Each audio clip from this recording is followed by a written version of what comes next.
Hi everyone, I'm John Poplock. Welcome back to the 4th season of Ion Harness Racing. We'll be with you weekly now through November for what promises to be an interesting and exciting harness racing season. 3, 2, 1!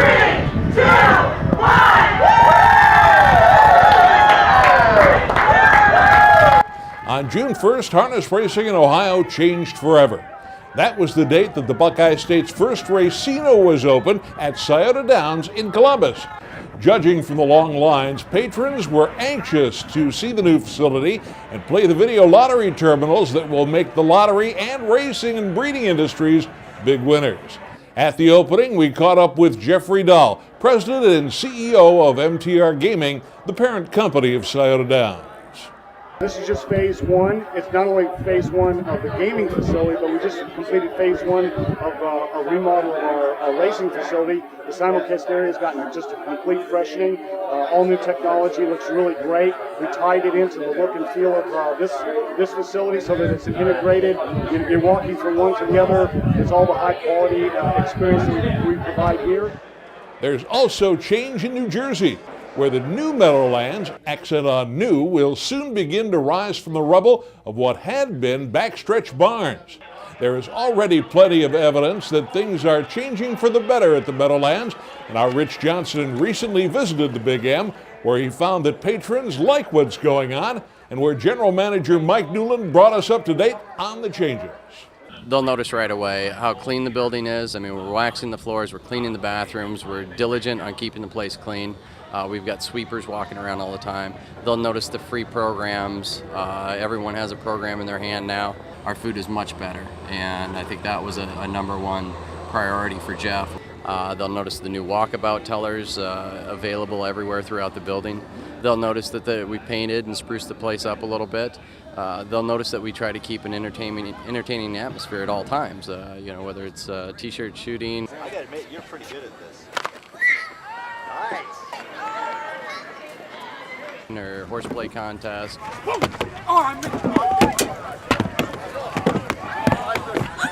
Bands.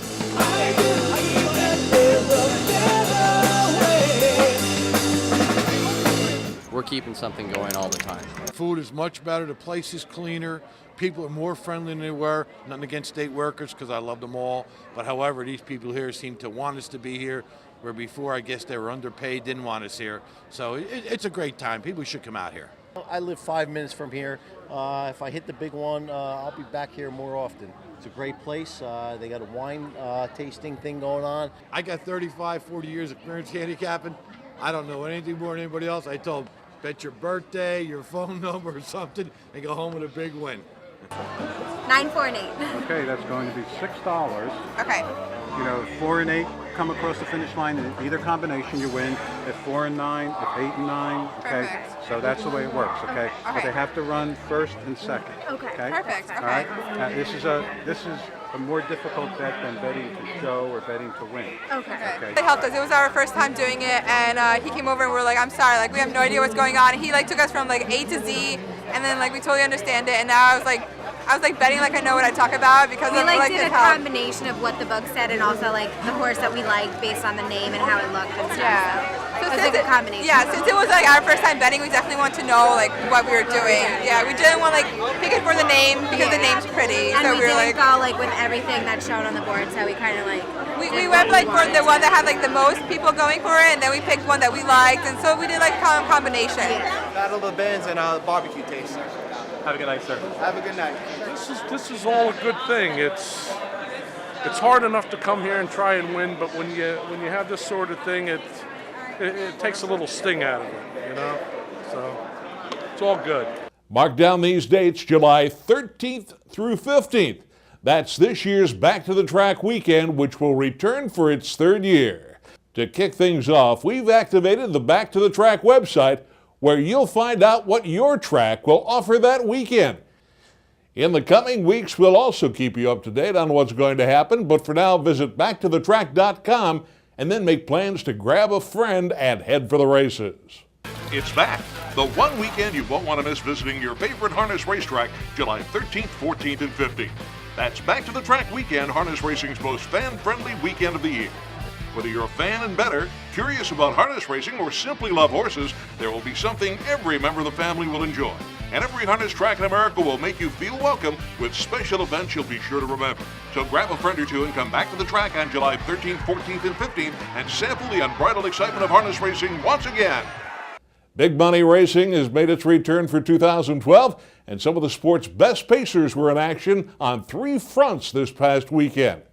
At Yonkers Raceway, Pet Rock and driver Brian Sears stalked the leader and favorite, Bolt the Doer, into the stretch, setting up a battle in the $306,000 Rooney Final. Into the lane, it is Bolt the Doer, here comes Sears, and Pet Rock! Pet Rock getting to Bolt the Doer in the shot of the way, Pet Rock! A pair of $100,000 divisions of the Some Beach Somewhere drew some top sophomore pacing colts to Mohawk, where Ontario breds turned out to be the stars. Secrets of the Night posted an upset in the first division, and here in the second division, Michael's Power remained perfect as a sophomore in 4 starts, coming clear in the final half for driver Scott Zeron to score in 151-1. A far outside, driving up, that was Dapper Dude. Still with the lead is Michael's Power. Trying to wiggle through now was Hillbilly Hanover, but he lost his momentum. Michael's Power is going to score, and it's Michael's Power by a pair of lengths. And at Hoosier Park, free-for-all pacers met in the $200,000 Dan Patch Invitational, where the heavily favored Golden Receiver led when the field of 9 turned for home. Golden Receiver to the inside. Rockin' Cam, Peter Wren on the far outside. And Rockin' Cam coming back to win the 19th edition of the Dan Patch.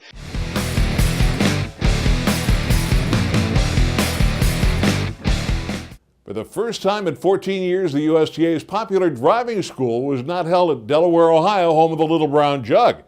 This year, the cradle of the trotter, Goshen, New York, played host to people from many walks of life who wanted to learn more about standardbreds, training, and racing. The students split their time between Goshen's historic track, Mark Ford's nearby training center, and our Ken Weingartner reports. Thanks, John. We're in the cradle of the trotter, Goshen, New York, at historic track, and behind us also is the Hall of Fame Museum. We caught up with the 67 driving school students here, 22 of which have never driven a horse before, and found out what they learned on their visit. You put on, you want to hear a snap. That way you know you're in. With Father's Day right around the corner, what makes a better gift for Dad than a trip to driving school? That's what Jonathan Klee provided for his dad, Howard. I own like Jimmy Tolman. That's a long time ago. Yeah, 1970, I think. Yeah. Okay, put your hand in the handhold there. Called my father up, who lives in Florida, commutes back and forth. And I said, blackout this weekend. We're going to harness racing drivers school in Goshen, New York. And I did it as a Father's Day present for him. And what was your reaction? I said, is this part of my bucket list?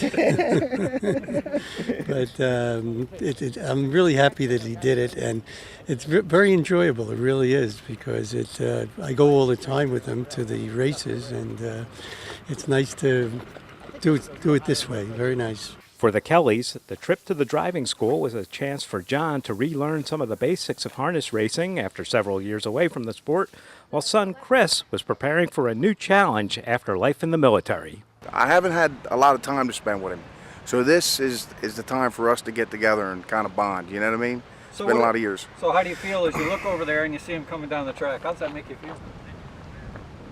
Oh, well, I mean, that's great. I mean, the thing is to see him out there and actually doing it now.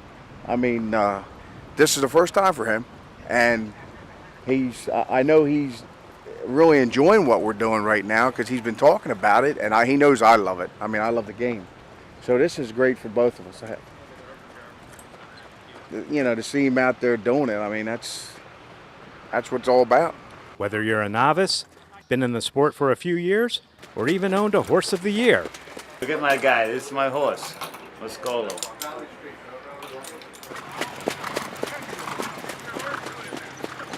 Today we're at the scenic Mark Ford Training Center in Middletown, and look who we found driving the water truck.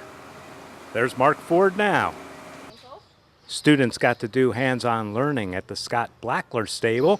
We caught up with Lindsay Green, who taught the students everything they need to know about a groom's daily routine. I love to see new people come in and learn, and This morning they come in ready to go and ready to put the harnesses on, and I think it's great. And a little extra help doesn't hurt you either. Not at all. This is awesome. They can come whenever they want. For self-described city kid Barry Addison, driving school was an opportunity to further a love of harness racing that was fostered by trips to the racetrack with his grandfather, and were furthered when he got to meet Jason Bartlett, one of Yonkers' top drivers. He kind of brought me under his wing and been a real good mentor so far for me. Just go to the track a lot, Yonkers, hang around on the fence. One night he told me to come back to the paddock and asked me about myself, introduced, and it's actually my passion and love for the sport as well. And he's been great to me so far. Every chance he gets, he gives me good tips, pointers. He lets me follow him around to different tracks and stuff like that. That's gonna move out of the way. Once again, it's not a matter of who wins, it's a matter of who gets to 220, and right now, tough of the toughest. And Ray Schnitker is the driver here. Playing second is a advance to three-quarter walker. And he's our driver. Whoa! Let's get one more. Okay, Chip. Basically, I knew she was a little hot, and I was worried because I knew if I got her too onto the gate that she may come out of there like a bullet. So just try to ease her back, talk to her, and she came right back into my hands. Well, John, that was Kimberly Gilman winning the driving school race in a 2:20 time bar here at Historic Track, and that brings to a conclusion this year's 14th annual driving school. We'll look forward to doing it again next year. We are happy to welcome back TrackMaster as our sponsor. We'll focus on their products and selections each and every week. TrackMaster's Platinum past performances are beyond state-of-the-art past performances with features to be found nowhere else in racing. One of those features is the power ratings that identifies the top 3 selections in each race. And here we're looking at the top 3 selections in one of the divisions of this week's North America Cup eliminations to be raced at Mohawk Racetrack. Power ratings, another way to put yourself in the pari-mutuel winner's circle exclusively at TrackMaster. Ready for the latest advances in handicapping technology? TrackMaster is your solution. With 20-plus years of providing a wealth of information, TrackMaster has tools for every level of player. TrackMaster Pocket Handicapper for iPhone and Android puts the power of a computer in the palm of your hand. Drill down to charts and race videos. And with software like Plus Pro, even the most advanced players have sophisticated tools to succeed. The complete source for thoroughbred, quarter horse, and harness racing information. TrackMaster by Equibase for the serious player. It continues to cause a buzz among horse players. The USTA's strategic wagering program continues to ensure the size of betting pools and ensure excitement for America's horse players. Every day of the week, at least one multi-race or multi-horse wager is guaranteed, meaning that the pools for these wagers will offer value in line with the amounts wagered into them. As an added attraction, TrackMaster offers free programs for all the races, and the USTA offers free handicapping selections on most all of them as a way to get you in on the winning. Visit handicapping.ustrotting.com and get ready to win. Next week, we'll look ahead of the North America Cup and bring you more news from the world of harness racing, including the future of the great race filly See You at Peelers, who was retired earlier this week. That and more when we see you next week on Eye on Harness Racing.